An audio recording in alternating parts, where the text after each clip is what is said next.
Friends in Christ, Pastor Brian here. Now, over the last 2 summers, I have built or rebuilt a deck. And among other things, that process has reminded me that even though something seems easy, it often takes more time than you think.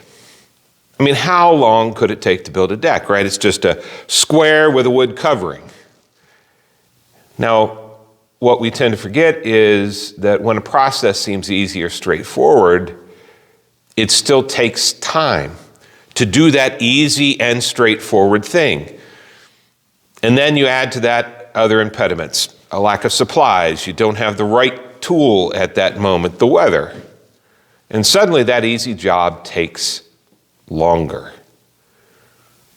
Now, I've been thinking about that lesson over the last few weeks as we've had Iowa winter come to us all at once. We've got over a foot of snow in places. We've had dangerously frigid temperatures, high winds, even simple things have taken more time. And like happened with me the past 2 summers, when those simple things take more time, we get cranky. And that cranky can be focused on other folks around us. Now, some of that cranky comes because there's pressure put on us by ourselves or by others. And some of that comes just because, well, we've gotten so used to things happening right now, instantly. And we've forgotten the gift of things taking their time. But that's another thought for another day.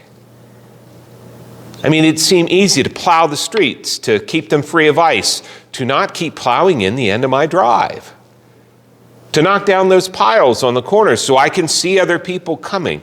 And the frustration builds because, doggone it, I have to do the job again. Or the frustration that I physically can't keep cleaning the drive, and the people I do pay to do that take forever. And I've seen this frustration boil over the last few weeks, especially online. And I get it. I mean, I get frustrated too, but the last 2 summers have given me some tools to help keep that frustration in check. First is to just rationally think things through. Now, one of my parishioners runs a plow truck, and he turned in 70 hours just of overtime during that time of the storm. There was a lot of snow coming all at once, and then another storm coming right after with frigid temps that prevented the brine from working. The wind kept pushing some of the snow back onto the highways. It took a lot of time and effort just to keep a lane open on the major routes, much less the back roads.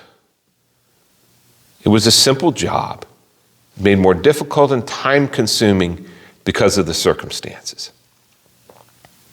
Second was to acknowledge why I got frustrated, even angry sometimes. And mostly, it's because there's something I can't control preventing me from doing the things that I either have to do or am made to feel I have to do, right? I have to get to work because my boss is making me, I need the money.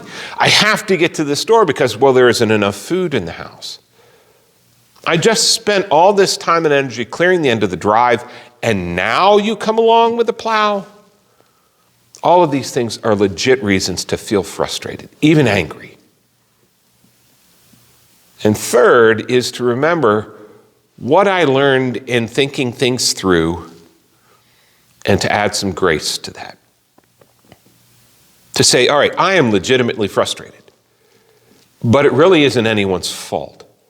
The crews are doing their best to be quick and efficient, but they can't control everything that's happening. Yes, it's frustrating when they come along and they plow in my nicely cleared drive, but where exactly do I expect them to put that snow as they plow?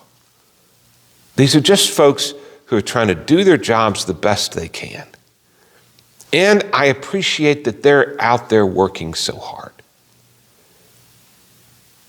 Keeping those things in mind have helped me to weather not only this storm, but 2 deck projects, all without blowing a gasket. And hopefully they have helped those around me to live with me. Now, in the midst of all the frustrations, I've also been heartened by the stories I've seen of neighbor helping neighbor. Folks just cruising around town looking for people to help shovel out. That neighbor who takes turns making a swipe up and down the sidewalk on their part of the street, or helping to keep mailboxes and drains clear. Those who are checking in on others who have a harder time getting around.